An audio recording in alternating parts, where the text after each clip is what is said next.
مجھے ایک صاحب نے بتایا، کہنے لگا کہ میں کسی ملک میں گیا، مجھے بندہ لے گیا، ایک ریسٹورینٹ تھا، ہوٹل تھا بہت بڑا، میں وہاں گیا، ایک دروازے پہ گیا تو اس نے دروازے کی ایک جگہ پہ بٹن لگے ہوئے تھے، اس کو اپنے مزاج سے گھمایا، کوڈ لگے ہوئے تھے، دروازہ کھل گیا، آگے راہداری تھی اور آفس تھے، اس کے بعد گیا تو ایک کونے میں ایک گیٹ تھا، اس نے کھٹکھٹایا 3 دفعہ ادھر 2 دفعہ ادھر 1 دفعہ اوپر، دروازہ کھلا، اندر سے آدمی نے دیکھا، اندر سے آدمی چلا گیا، آگے گیا تو پھر آگے ایک اور دروازہ تھا، اس دروازے پہ پھر بٹن کوڈ تھے، وہ اس نے دبائے، پھر ہم ایک دفتر میں پہنچے اور اپنی مطلوبہ جگہ پہنچے۔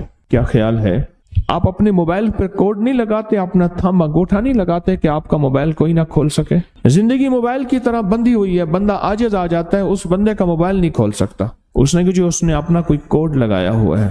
زندگی عاجز آ جاتا ہے بندہ، اور زندگیوں پہ کوڈ لگے ہوئے ہیں، بندشوں کے، دیوسائی کے، جنات شیاطین کے، بندہ نہیں کھول سکتا، اور اگر اس کو کھول سکتے ہیں تو کوئی طاقت ایسی ہے اور کوئی قوت ایسی ہے، موبائل جتنا بھی اس کو کوڈ لگا ہوا ہو، موبائل بنانے والا نظام، اس کی کمپنی اور اس کے سائنسدان، آپ 1,00,000 موبائل دیں گے اس وقت کھول کے رکھ دیں گے سارے، اس میں جتنا طاقتور کوڈ لگا ہوا ہے، جتنے آپ نے انگوٹھے لگائے ہوئے ہیں، جو بنانے والا موبائل ہے اسے سارے سافٹ ویئر، ساری زندگی کی مشینری، اندر کے سارے پرزوں کی خبر ہے، اس نے سارے پرزے گھمانے ہیں اور ایک پل میں سارے موبائل کھول کے رکھ دینے ہیں۔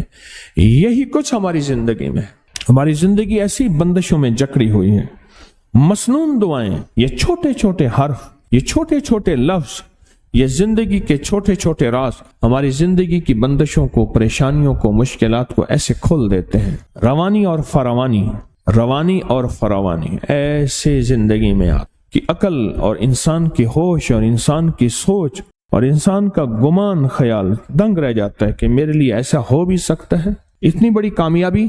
اور میں آپ کو چھوٹا سا واقعہ سورۃ اخلاص کے بارے میں سناؤں، سمجھ آ جائے گی پھر سورۃ اخلاص کی۔ مجھے یاد ہے کہ 2 مالدار شخص ووٹ پڑے، چھوٹے کونسلر کے ووٹ کھڑے ہوئے، 2 مالدار شخص تھے، ایک بہت بڑا مالدار تھا، طاقتور تھا، تمام ذرائع طاقت کے اس کے پاس تھے، تمام ذرائع طاقت کے اس کے پاس تھے، بہت بڑا مالدار تھا۔ ایک چھوٹا مالدار تھا۔ اب آپ حیران ہوں گے، جو بڑا مالدار تھا لوگوں نے اس کو ووٹ دیے۔ ایک شخص تھا جو سارا دن اس کے نعرے لگاتا تھا، اس کے بارے میں لوگوں کو قائل مائل کرتا تھا، اس پہ کوئی مصیبت آئی اور بڑا مالدار اس کے ساتھ کھڑا ہوا تھا، اور جو چھوٹا مالدار ووٹ نہیں دیے تھے وہ اس کا مخالف تھا، اور یہ بندہ جیت گیا۔ ایک بہت طاقتور شریر آدمی نے اس کو نقصان پہنچانا چاہا، ہوا یہ کہ دیوار گر گئی۔ جب دیوار گر گئی بارش کی وجہ سے، ساون بادو تھا، اب جب اس نے دیوار دینا چاہی، ساتھ والا پڑوسی کہنے لگا یہ دیوار ہماری مشترکہ تھی، لہٰذا گر تو ویسے گئی ہے، آپ میری جگہ چھوڑ کے آگے دیوار دیں۔ تو اس نے کہا یہ دیوار میری ذاتی تھی، میری خاندانی تھی، اس پہ جھگڑا ہو گیا۔ اور اس پہ جب جھگڑا ہوا تو وہ جو چھوٹا مالدار تھا وہ دیوار والے کے ساتھ ہو گیا، جس کا مطالبہ تھا لیکن واقعی ناجائز تھا، اور جو بڑا طاقتور تھا وہ اس کے ساتھ ہو گیا۔ آخر یہ اپنا حق جیت گیا اور اس نے اپنی جگہ پہ دیوار دی۔ آپ کی زندگی میں کئی حق ہیں جو جناتی، شیطانی اور دیو مار دیتے ہیں، آپ کو زندگی سے محروم کر دیتے ہیں۔ بڑی طاقتور چیز کو اپنے ساتھ رکھیں، بڑی قوت کو اپنے ساتھ رکھیں، اور بہت بڑے نظام کو اپنے ساتھ رکھیں۔ اور وہ بہت بڑا نظام کون ہے؟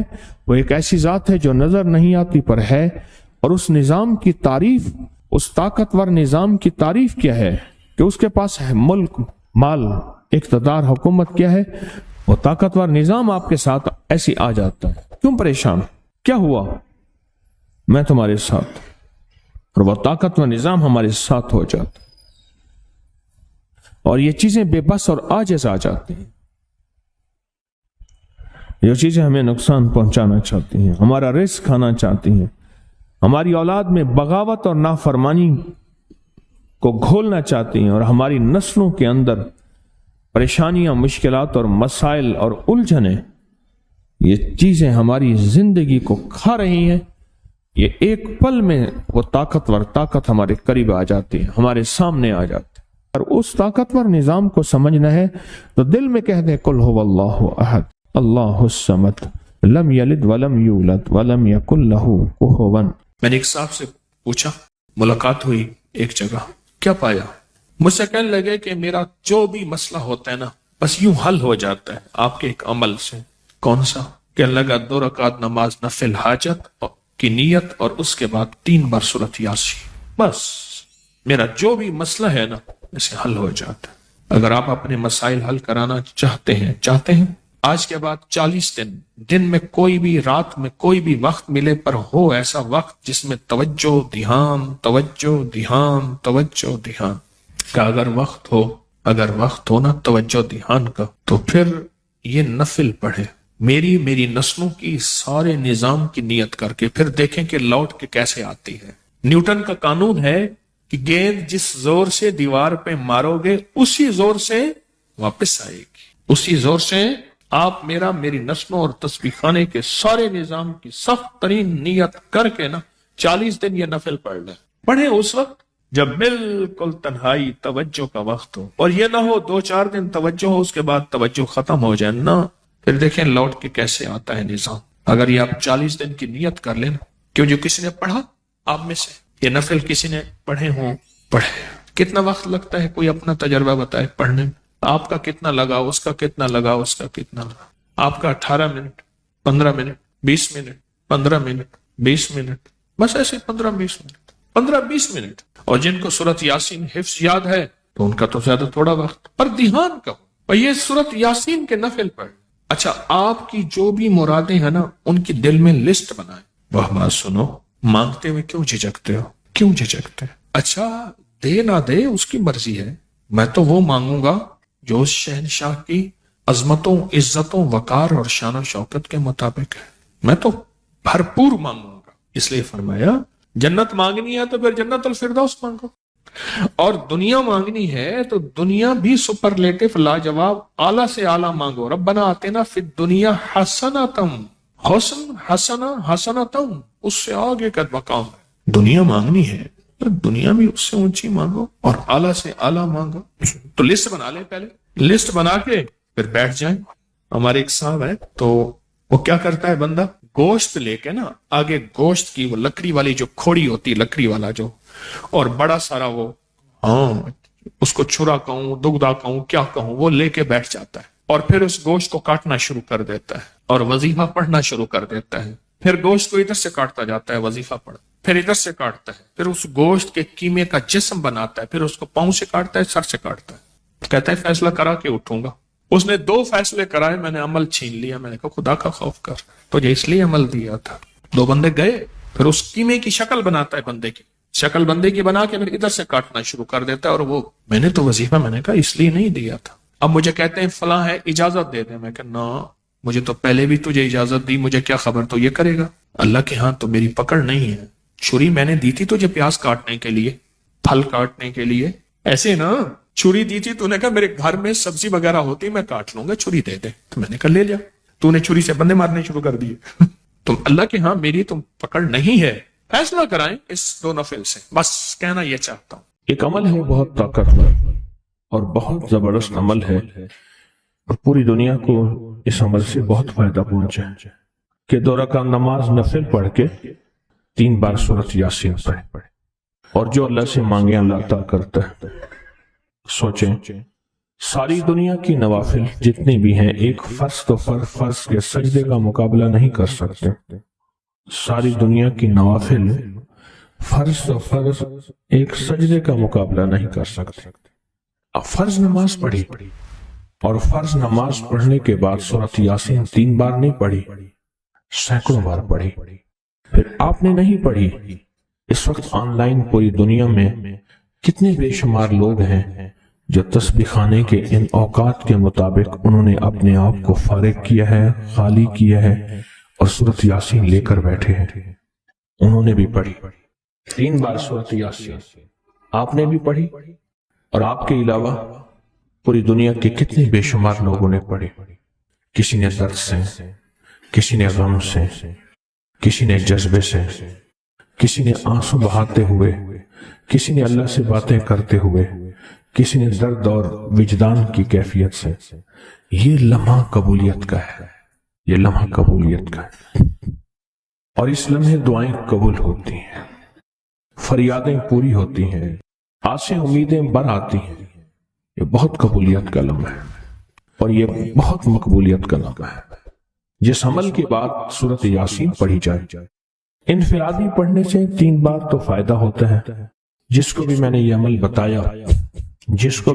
عمل بتایا اس کو بہت فائدہ ہوا، اس کو بہت نفع ہوا۔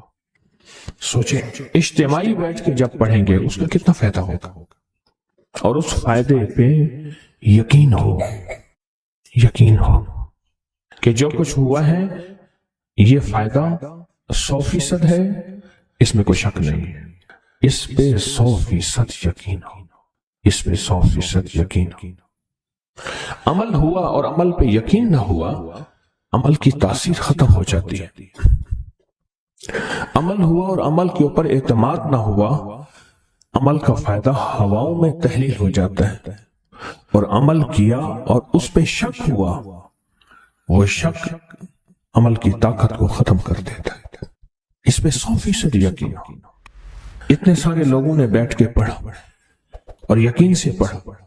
اور ایک بات اور ہے، اگر آپ سورۃ یاسین پوری نہیں پڑھ سکے، سورۃ یاسین بعض اوقات بعض بندے اٹک کے پڑھتے ہیں اور دعا کا وقت ہو گیا، آپ چاہے بعد میں اس کو پوری کریں لیکن پوری ضرور کریں، میری طرف دیکھتے رہیں، پورا کریں لیکن اس سورت کو پورا ضرور کریں۔ اب سوچنا یہ ہے کہ اتنے طاقتور عمل میں نے دعا کون سی مانگنی؟ ایک تو پہلے یقین ہے انشاءاللہ کہ میری دعائیں قبول ہیں۔ اچھا، قبولیت کی وجہ سحری کا وقت، تہجد کا وقت، ایک دوسرا قبولیت کی وجہ ایک مجمع کا اللہ کے لیے جمع ہو جانا۔ فرمایا جب 40 پردیسی 40 مسافر صرف اللہ کی رضا کے لیے جمع ہو کے دعا مانگے، اللہ ان کی دعاؤں کو رد نہیں کرتا۔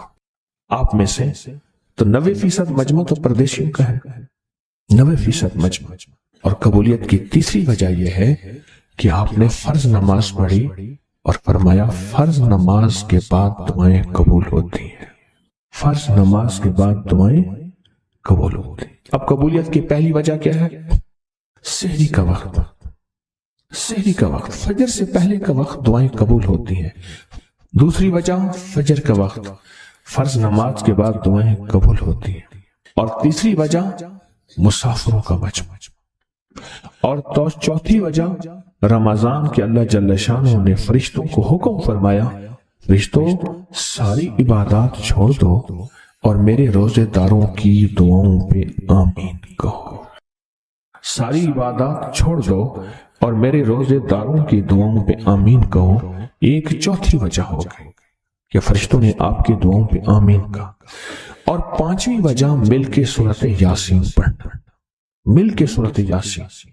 فرمایا سورۃ یاسین ہر تنگی سے نکالتی ہے، ہر مشکل سے نکالتی ہے، ہر ناکامی کا علاج ہے، ہر پریشانی کا علاج ہے، اور ہر ناممکن کا علاج ہے۔ اور فرمایا سورۃ یاسین مردوں کو بھی نفع دیتی ہے اور زندوں کو بھی نفع دیتی ہے۔ سورۃ یاسین جو نزع کی سکرات کی حالت میں ہو اس کو بھی نفع دیتی ہے، اور سورۃ یاسین اس بندے کی جو کسی تکلیف کی نزع میں، قرضے کی نزع میں اور بیماری کی سکرات میں ہو اس کو بھی نفع دیتی ہے۔ قبولیت کے اوقات، قبولیت کے لمحات، اور اس میں بیٹھ کے اللہ سے مانگنا۔ اب مانگنا کیا ہے؟ یہ تو یقین ہو گیا کہ انشاءاللہ ہماری آج کی یہ محفل، آج کا یہ بیٹھنا، آج کا یہ پڑھنا اور آج کا اللہ کی بارگاہ میں یہ حاضری دینا 100% انشاءاللہ قبول ہے، یقین کامل ہے۔ پھر مانگیں کیا؟ سوچنا۔ جب سخاوت کی سخی کی سخاوت موجوں پہ ہو، عروج پہ ہو، پھر مانگیں کیا؟ یہ سب سے اہم چیز ہے۔ تو وہ چیز مانگے جو اللہ کے خزانے میں سب سے قیمتی ہے، وہ ہے ایمان، سب سے قیمتی، اور وہ سب کو نہیں دیتا۔ مال سب کو دیتا ہے، اپنے نہ ماننے والوں کو بھی اور اپنے ماننے والوں کو بھی، اپنے دوستوں کو بھی، بلکہ اپنے دشمنوں کو زیادہ دیتا ہے، زیادہ دیتا ہے۔ مال اپنے دشمنوں کو زیادہ دیتا ہے۔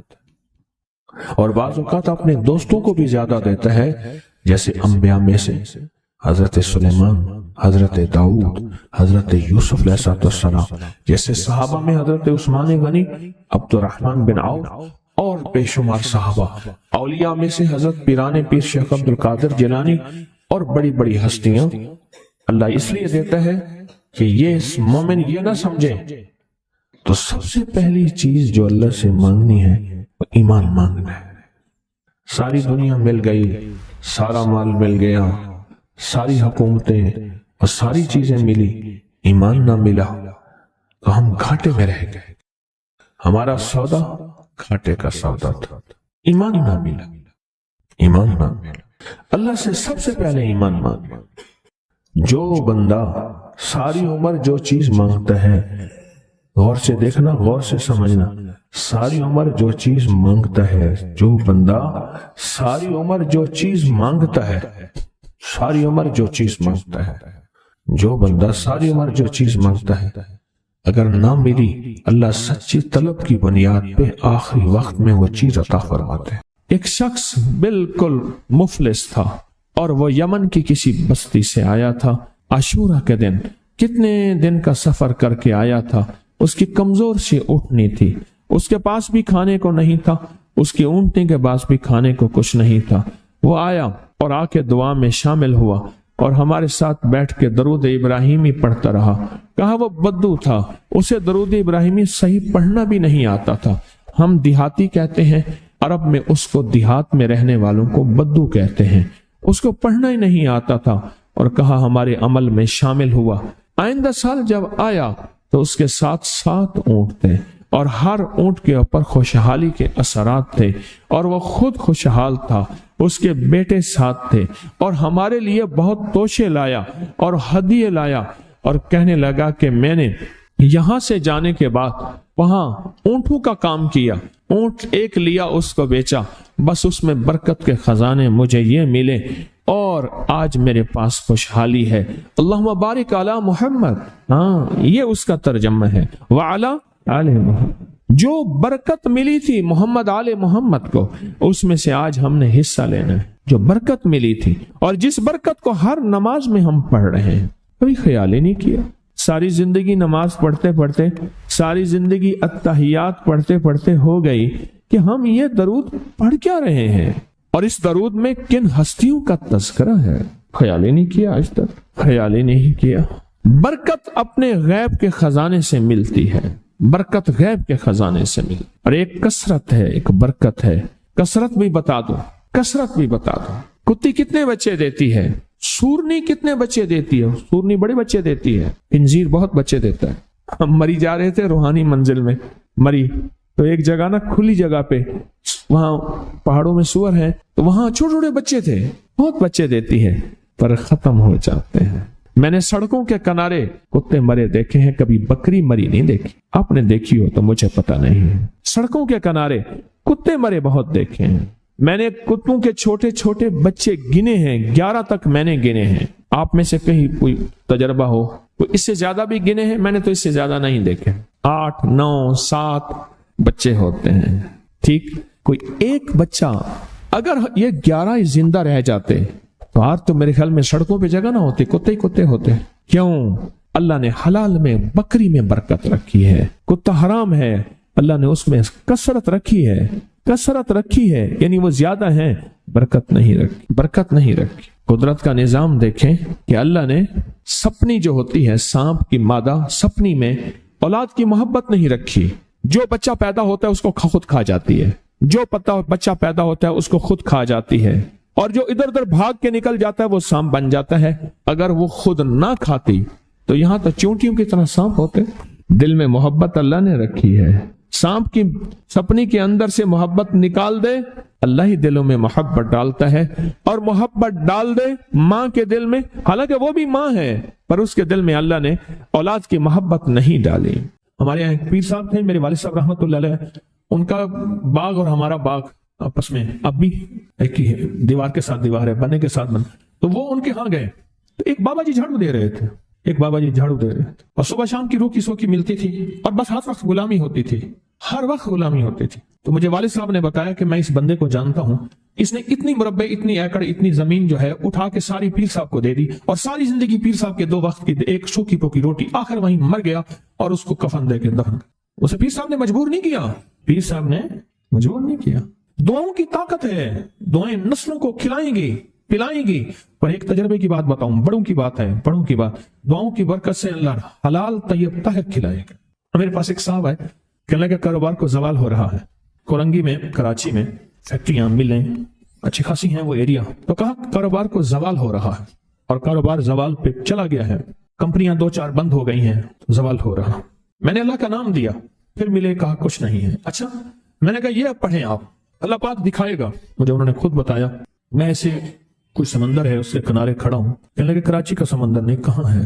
تو میری طرف پانی آتا ہے اور وہ گندا پانی ہے, بالکل میلا گندا. تو میں سوچتا ہوں سمندر کا پانی تو بالکل شفاف ہوتا ہے, یہ گندا پانی کیسے ہے؟ اور وہ گندا پانی پہلے میرے ٹخنوں تک آتا ہے, پھر گھٹنوں تک آتا ہے, پھر رانوں تک آتا ہے. اور کہا کہ مجھے دور سے ایک لہر آتی نظر آ رہی ہے کہ شاید میں اس میں ڈوب جاؤں. آواز آتی ہے چلا جا, تیرے رزق میں کوئی مشکوک رزق داخل ہوا ہے, ہم تجھے پاک کرنا چاہتے ہیں, اور یہ سارا مشکوک رزق ہے, اور تیرے مال کو ہم نے اس لیے کم کر دیا. گھبرا نہیں, گھبرا نہیں, استقامت سے ہمارا نام لیتے رہنا, بہت جلد تجھے ہم پاک کر کے پھر پاک مال دیں گے. پاک کر کے, عجیب بات ہے, پاک کر کے پھر پاک طیب طاہر مال دیں گے. گھبرا نہیں, ہمارا نام لیتے رہنا. تو ہو کسی بھی حال میں, تو ہو کسی بھی حال میں, تو ہو کسی بھی حال میں, مولا سے لو لگائے جا, قدرت ذل جلال میں کیا نہیں گڑ گڑائے جا. چین سے بیٹھے گا اگر کام کے کیا رہیں گے پر, گونا نکل سکے گا مگر پنجرے میں پھڑ پھڑائے جا. بند ہے پنجرے میں, نکل نہیں سکتا, پر پھڑپھڑا تو صحیح, پھڑپھڑا تو صحیح, محنت تو کر. والذین جاہدوا فینا لنہدینہم سبلنا, ہماری راہوں میں محنت کر, ہمارے لیے اللہ کی طرف قدم اٹھا. ففروا الی اللہ, پھڑپھڑا تو صحیح. بہت خوش قسمت ہے جس کو اللہ نے اپنی ذات کا تعلق عطا کر دیا. بہت خوش قسمت ہے جس کو اللہ نے اپنے ساتھ باتیں کرنے کا راز و نیاز کا کوئی جذبہ دے دیا, جس کی زبان سارا دن ذکر میں, تسبیح میں, سجدوں میں. اپنی دنیا کے کاروبار بھی ہے لیکن دل اٹکا رہتا ہے کہ اب نماز کا وقت ہے, آج میرا ذکر نہیں ہوا, آج میں نے قرآن کی زیارت نہیں کی. 1 صفحہ 2 صفحے, 1 پارہ 2 پارے. خوش قسمت انسان ہے آپ, بہت نصیبوں والے ہیں آپ, بہت نصیبوں والے, یقین جانیں. دنیا کا خوش قسمت انسان وہ ہے, دنیا کا نصیب و بخت اور مقدر والا انسان وہ ہے دنیا کا جس کو اللہ پاک کہے تو ہو اور میرا نام ہو. بس وہ درود پاک کی شکل میں ہے. درود میں اللہ اور اس کے حبیب پہ سلام ہے. اللہم صلی علی یا صلی علی, اللہ کا نام پہلے آتا ہے. میرا درود ہے, کلمہ ہے, تسبیح ہے, کوئی ذکر ہے, مسنون دعائیں ہیں, بس میرا نام ہو اور تو ہو. بعض اوقات اللہ دنیا تھوڑی کر دیتا ہے, رزق تھوڑا کر دیتا ہے, لوگ تانے دیتے ہیں. صدیق اکبر رضی اللہ تعالی عنہ کو تانے دیتے تھے کہ تیرے پیر نے تجھے یہ دیا ہے, نعوذ باللہ, تجھے فقیر کر دیا, تجھے غریب کر دیا, اور تو نے ٹاٹ کے کپڑے اور سیہ کر دیا. تانے دیں گے بعض اوقات, بعض لوگ بہت تانے دیں گے. میں نے ایک دفعہ مجھ سے کہنے لگے کہ مجھے دنیا بہت تانے دیتی ہے, تو میں نے کہا میرے ساتھ سودا کر لے, اگر زیادہ تھک گیا ہے, اب تک جو تسبیح ذکر کا نور ملا ہے وہ مجھے دے دے, میں اللہ سے کہتا ہوں کہ اللہ اس کو مال دولت دے دے, یہ سب چھین لے. کہا نہیں, یہ سب کچھ تو اس کے پاس بھی ہے جس کو کلمہ نصیب نہیں ہوا, یہی تو میرے پاس ہے. اگر یہ مجھ سے چھن گیا تو باقی میرے پاس بچے اور رہے گا کیا, بچے اور رہے گا کیا, بچے اور رہے گا کیا. آپ سارا دن بیٹھ کے اپنے بارے میں سوچا کریں کہ اللہ تو نے مجھے کن راہوں پہ لگا دیا, کن راستوں پہ لگا دیا. پیر خانے سارے اچھے ہیں, ہمارے دل میں سب کا احترام ہو, لیکن اللہ تو نے مجھے کون سے پیر خانے پہ لگا دیا جو مرشد اللہ سے مانگنا سکھاتا ہے. کہتا ہے اگر میں مر بھی جاؤں, اس دنیا سے رخصت ہو جاؤں, موت آخر ہے, تو پریشان نہ ہونا. کہا کہ وہ ایک راہیں دے کر گیا ہے, انہی راہوں پہ چلنا ہے. ایک وقت تھا پیر صاحب تھے, تعویذ دیتے تھے, تھپکی دیتے تھے, دعا کر دیتے تھے, اللہ میرے کام بنا دیتا تھا. پیر گیا, دعا بھی گئی, تھپکی بھی گئی, تعویذ بھی گیا. نہیں, پیر جائے پر پیر کا رب تو ہے نا. فَأَيْنَ اللَّهُ, اللہ کہاں جائے گا, پیر کا رب تو ہے, اور اصل وہی ہے. کل من علیہا, ساری چیزوں کو فنا ہے, اسی کی ذات کو بقا ہے. کتنے خوش قسمت ہیں, اللہ نے مجھے اپنا نام نصیب کر دیا, اللہ نے مجھے اپنا نام نصیب کر. ایک صاحب میرے پاس آئے, کہنے لگے مجھ سے ذکر نہیں ہوتا, تسبیح نہیں ہوتی, کچھ نہیں ہوتا. میں ذکر کرنے لگتا ہوں گالیاں آ جاتی ہیں, میں ذکر کرنے لگتا ہوں میرے منہ پہ گالیاں آ جاتی ہیں. کہا کہ میں دیتا نہیں ہوں, پر منہ پہ زبان پہ گالی جاری ہو جاتی ہے. آپ لفظ پہ غور کیجیے, گالی جاری ہو جاتی ہے. میں دیتا نہیں ہوں, زبان پہ گالی جاری ہو جاتی ہے. ممکن ہے کہ میری زبان پہ ذکر ہو. میں نے اس سے پوچھا کہ کیا کرتے تھے, اس کا کوئی پیشہ ہے مناسب نہیں. والد کیا کرتا تھا, اس کا بھی پیشہ تھا, اس پیشے کا اثر, اس رزق کا اثر, اللہ نے اپنا نام چھین لیا. دولت ہے, سب کچھ ہے, مال ہے, دنیا میں ظاہری عزت ہے, پر اللہ نے اپنا نام, اپنے نام کی لذت, اپنے نام کی حلاوت چھین, اپنے نام کی حلاوت چھین. اسے کہا صرف اور صرف درود پاک پڑھ, بس صرف درود پاک. پھر نہیں پڑھ سکتا. میں نے کہا پڑھے گا انشاءاللہ. میں نے اسے عرض کیا کہ میرے سامنے 11 دفعہ بیٹھ کے درود پاک پڑھ, جو درود تجھے آتا ہے 11 دفعہ بیٹھ کے پڑھ, درود پاک پڑھ. اور 11 دفعہ پڑھا. اس کی زبان پہ نہیں آ رہا تھا, آتا تھا پر زبان پہ نہیں آ رہا تھا. اس نے پڑھا پڑھا پڑھا, اور اللہ کے نام کی برکت ہے. کیوں میں نے درود کیوں بتایا کہ اللہ کے نام کی برکت ہے کہ درود پاک وہ واحد عمل ہے. فرمایا اگر ریاکاری, دکھاوے کی نیت سے بھی پڑھو, اللہ کہتے ہیں قبول ہے. دکھاوا, ریاکاری, لوگ مجھے نیک کہیں, لوگ واہ واہ کہیں, اللہ کے لیے نہیں کر رہا, حالانکہ یہ عبادت کبھی بھی اس کی بارگاہ میں قبول نہیں ہے, کبھی بھی قبول نہیں ہے جو اللہ کے لیے نہ کی جائے. پھر اللہ کہتے ہیں نہیں, مجھے اپنے حبیب پہ درود اتنا پسند ہے کہ درود پڑھو اور جس حال میں پڑھو. حالانکہ مومن ریاکار تو ہو ہی نہیں سکتا, جس حال میں پڑھو میں قبول کروں گا. میں نے کہا میرے دل میں اللہ نے یہ بات ڈالی اسی وقت, اور یہ دلیل کے ساتھ ڈالی. میں نے اس کو درود بتایا, اور اللہ کا نظام دیکھیں, اس کی شان کریمی دیکھیں. پھر جو اس کی زبان پہ درود جاری ہوا, مجھے کہنے لگا کہ میں ہفتے میں 1.25 لاکھ کر لیتا ہوں, ہفتے میں 1.25 لاکھ کر لیتا. ایک دو اس نے مجھے عجیب خواب سنایا. کچھ خواب ایسے ہیں جو یاد رہتے ہیں. کہنے لگا میں دیکھا کہ ہاتھ ٹکڑے ہو رہے ہیں, ہر چیز ٹوٹ رہی ہے, اور ایک شور ہے, کوئی گونج ہے, اس کی وجہ سے ہر چیز ختم ہو چکی. اور مجھے کسی نے کہا قیامت آ گئی ہے. پریشان ہوں, کہاں جاؤں؟ ان المفر کلا لا وزر الی ربک یومئذ المستقر. کہاں جاؤں؟ آخرکار کہا کہ میرے ساتھ ایک بندہ دوڑتا ہانپتا کامتا آیا, اور وہ بھی پریشان تھا. میں نے کہا یہ بھی میں اتنا ہے. پوچھا کہاں؟ کہا قیامت آ گئی, کہاں جاؤں؟ بس ہم دونوں پھر ایک طرف دوڑ پڑے. آگے دیکھا تو ایک بہت بڑا ترازو ہے, اور مجھے پکڑ کے کہا تیرا نام اعمال ہے, جلدی کر. کہا کہ میرے پاس ایک طرف پہاڑ کے پتھر کالے تھے, اور اس میں کوئی کالے جانور تھے, اور کہا یہ سارا تیرا گناہ ہے, سب ہے. اور ایک طرف ترازو تھا, اس میں چند ذرے تھے اور کچھ بھی نہیں تھا. کہا یہ تیری نیکیاں ہیں. کہا میں نے سمجھا, بس ختم ہو گیا. اللہ پاک جل شانہ کے فرشتے آگے بڑھے, اور کچھ چیزیں اٹھا کے نا ایسے ترازو میں ڈالتے جا رہے تھے جو نظر نہیں آ رہی تھی, پر ایسے محسوس ہو رہا تھا کہ ان کے ڈالنے سے ترازو ایک دم ہلا ہے, کوئی وزنی چیز آئی ہے. ابھی بہت سارا باقی تھا کہ ترازو میرا جھک گیا, اور میں جا تو کامیاب ہے. میں نے پوچھا یہ کون سا عمل ہے؟ کہا تو نے عشق اور جذبے کے ساتھ وہ جو درود پاک پڑھا تھا, یہ وہی عمل ہے. ہمیں قیامت کے دن بندہ جائے گا, قبر میں جب بندہ جائے گا تو وہ بندہ جو ہے پریشان ہوگا. تو اچانک ایک دروازہ کھلے گا, اس میں روشنی آئے گی, اور ایک نیک جوان صالح خوبصورت اس کے ساتھ بیٹھے گا, اور اس کے ہر سوال کا جواب دیا جاتا جائے گا, ہر سوال کا جواب. اور منکر نکیر چلے جائیں گے, اور اس کی قبر میں جنت کی کھڑکیاں کھل جائیں گی, جنت کے دروازے کھل جائیں گے. پوچھے گا یہ کیا ہے, آپ کون ہیں؟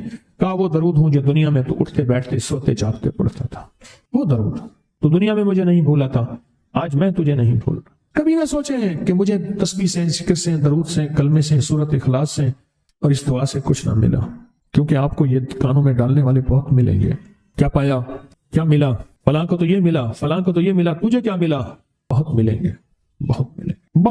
گے. اور ایسے لوگ ملیں گے کہ جس کا گمان سے بالا تر ہے. ایسی دلیلوں کے ساتھ بات کریں گے, آپ کے قدم ڈگمگا جائیں گے, ہل جائے گا, اور انسان سوچنے لگ جائے گا کہ میں نے تسبیح خانے کا انتخاب غلط کیا ہے. یا پھر اپنے شیخ اور مرشد کے بارے میں وساوس اور بدگمانیوں کی بھار مار کر دے گا, اور شیخ اور مرشد کی جاسوسی اور تعقب پہ لگا دے گا, اور بدگمانیاں, شک بڑھ جائیں گے. اگر شک اور وسوسے بدگمانیاں بڑھ گئے ہیں تو سمجھ لے کچھ تھا تو چور آیا, اگر نہ تھا تو چور کہاں آتا. اب اپنے آپ کو یہیں سنبھالنے کی ضرورت.